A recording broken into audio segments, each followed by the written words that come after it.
Alejandro Encinas.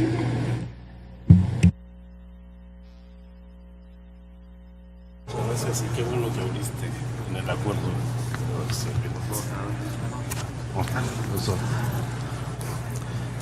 Bien, muchas gracias, señor presidente. Señor secretario, yo quisiera retomar el asunto de fondo de esta comparecencia, que como aquí se ha señalado, es una comparecencia singular. No se trata de una comparecencia más en la glosa del quinto informe de gobierno, porque esta comparecencia se da en un marco en donde se realizan por lo menos 3 hechos políticos importantes. El primero, este es el último análisis de la glosa de un informe presidencial que realiza este Senado de la República.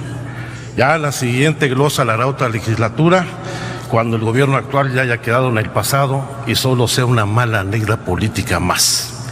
Por eso es importante hacer un balance de lo que ha hecho este gobierno. Pero además, como aquí ya lo ha señalado el senador Zoé Robledo, estamos ante un funcionario singular que ha trascendido 2 gobiernos durante 2 sexenios, de 2 distintos partidos políticos y que ha participado en prácticamente todos los ámbitos de la administración pública. Lo mismo ha sido secretario de Energía, secretario de Relaciones Exteriores, secretario de Desarrollo Social, secretario de Hacienda en 2 ocasiones, lo que da cuenta no solo de su gran movilidad y capacidad para adaptarse dentro de las distintas funciones públicas, sino también de su participación en la toma de decisiones fundamentales que han conducido a la muy precaria y difícil situación que hoy enfrenta nuestro país. Y el tercer hecho político, que también es ineludible, es que estamos no solamente ante el secretario de Hacienda, sino ante uno de los precandidatos a la presidencia por parte del partido en el gobierno, en donde en este mundo bizarro, donde los que antes criticaban hoy aplauden, se toman definiciones políticas puntuales. Qué bueno que haya hecho usted una definición puntual sobre su voto en el 2012, donde ha reconocido que votó por el candidato del PRI, siendo funcionario del gobierno del PAN. Porque qué bueno que vayamos tomando esas definiciones claras de cara a la ciudadanía. Pero entremos en materia. México, sin lugar a dudas, se encuentra en un momento de una profunda situación de incertidumbre y de emergencia. Y cuando me refiero a emergencia, no me refiero a la muy grave situación derivada de los fenómenos hidrometeorológicos y de los sismos que recientemente ha vivido el país, sino a la debilidad de nuestra economía y en particular de las finanzas públicas. Usted aquí ha presentado distintos indicadores, pero como siempre en la estadística y en la economía, los indicadores tienen muy variadas y distintas lecturas. Por ejemplo, yo estoy convencido de que todos los indicadores económicos y sociales en México hoy se encuentran a la baja. Una economía estancada, con ritmos de crecimiento en promedio de 2 puntos anuales, que no ha logrado despegar en ningún momento en los últimos años. Un crecimiento, yo digo, inmoral de la pobreza y la desigualdad, donde cada año se invierten más recursos para combatir la pobreza y sin embargo cada año tenemos más pobres, por más que se busque ocultar en las cifras y en las estadísticas esta situación, modificando las metodologías para ocultar la verdadera calidad, el verdadero deterioro en la calidad de vida de los mexicanos.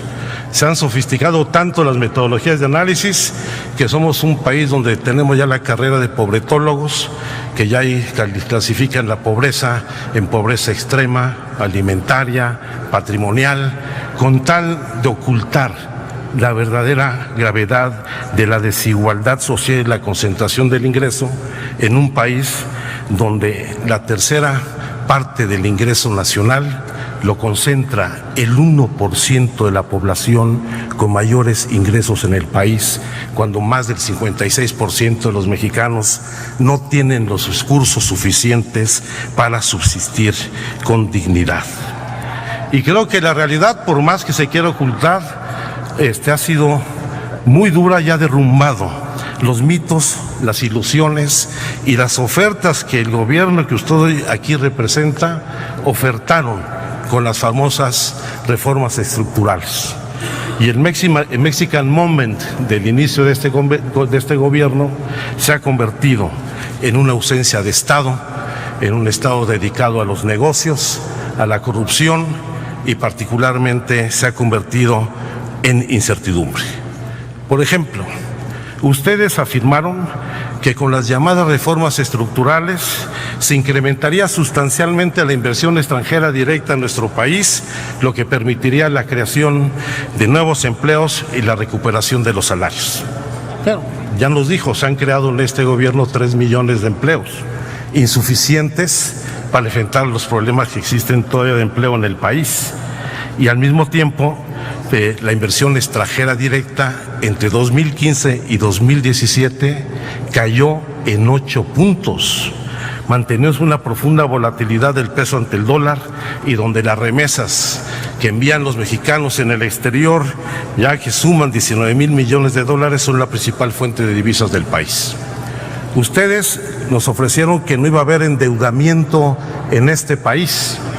Y el verdadero peligro para México desde 2006 a la fecha ha sido estos gobiernos que han incrementado sustancialmente la deuda pública, que hoy alcanza niveles históricos. 9.6 billones de pesos, que representan casi el 50% del Producto Interno Bruto Nacional. Es decir, la mitad del valor de todos los bienes y servicios producidos en la economía mexicana. Más de la mitad del incremento de esta deuda se ha registrado en la actual administración y tan solo entre 2012 y 2016 el endeudamiento del sector público pasó de representar el 34% del PIB a representar el 50%. La deuda ha crecido a una velocidad 5 veces mayor que el crecimiento de la economía y 3 veces más que la observada en los ingresos presupuestarios.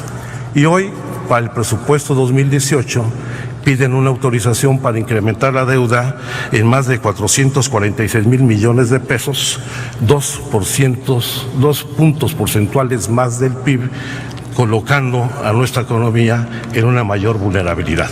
Claro, hay otros estados que tienen problemas.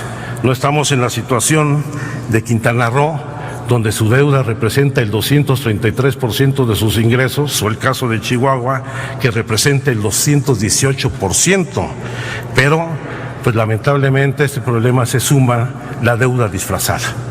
En muchos de los contratos de asociación pública-privada, donde se comprometen los recursos fiscales del país. Pongo solo un ejemplo.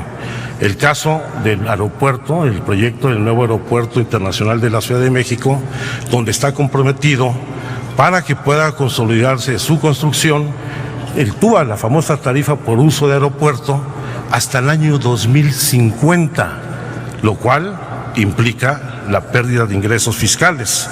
Al mismo tiempo de las profundas desviaciones en la normatividad de la deuda, en donde se contrata deuda no como lo establece la ley para inversión productiva, sino para el gasto social, como lo demuestra un estudio del Centro de Finanzas Públicas de la Cámara de Diputados, donde vemos esta caída significativa en la deuda e inversión física y un incremento de la deuda vinculada al gasto social, particularmente en los años electorales.